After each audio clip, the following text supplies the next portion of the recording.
हम सब ने कई आईने देखे होंगे, है ना? लेकिन क्या कभी ऐसे आईने के बारे में सुना है जो चेहरा नहीं बल्कि किसी के इरादे दिखाता हो? चलिए आज गोता लगाते हैं एक ऐसी ही रहस्यमयी कहानी में।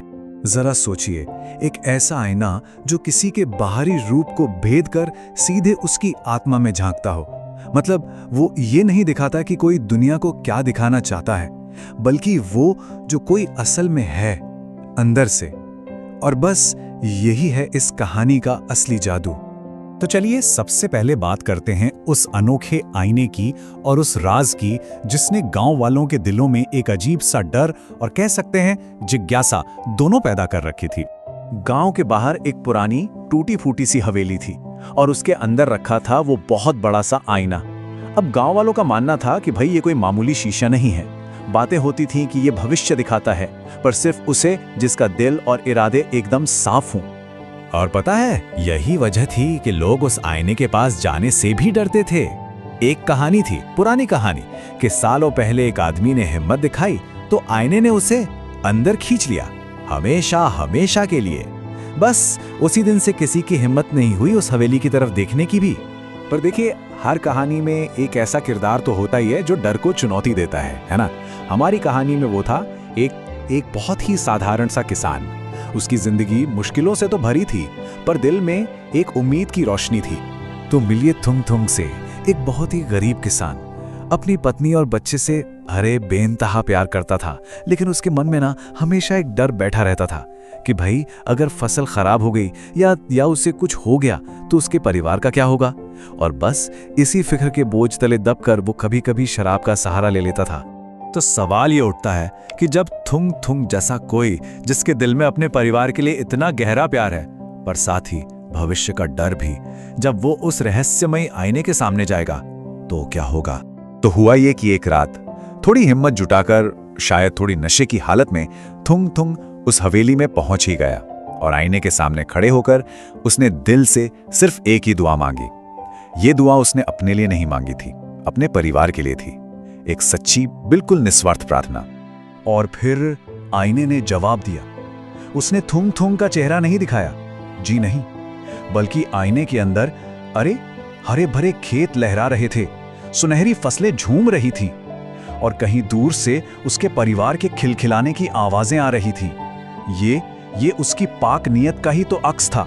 लेकिन कहानी यहाँ खत्म नहीं होती, क्योंकि जहां अच्छाई होती है ना, अक्सर परछाई में छिपी लालच की एक नजर भी उसे देख रही होती है।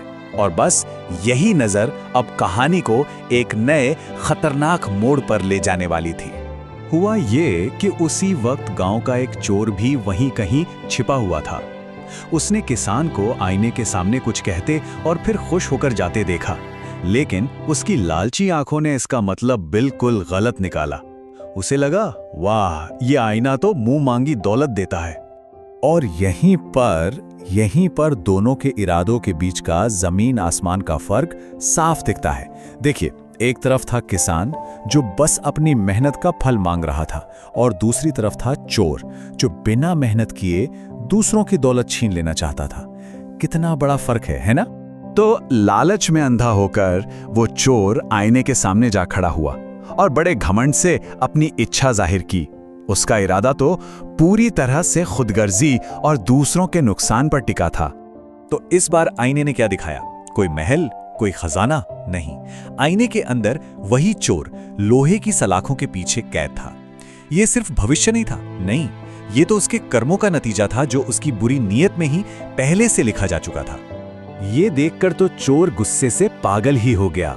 उसे लगा कि आईना झूठ बोल रहा है और उसने उसे तोड़ने की कोशिश की, लेकिन तभी आईना हिलने लगा और एक ही झटके में उसने उस चोर को अपने अंदर खींच लिया।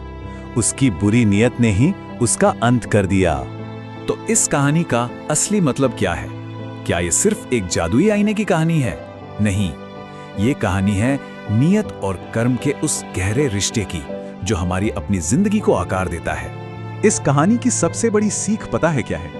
वो ये है कि हमें अपना भविष्य देखने के लिए किसी जादुई आईने की जरूरत नहीं है। हमारा असली आईना तो हमारी अपनी नीयत है, और हमारे कर्म वो उस आईने में दिखने वाला अक्स हैं जो हमारी किस्मत बनाते हैं।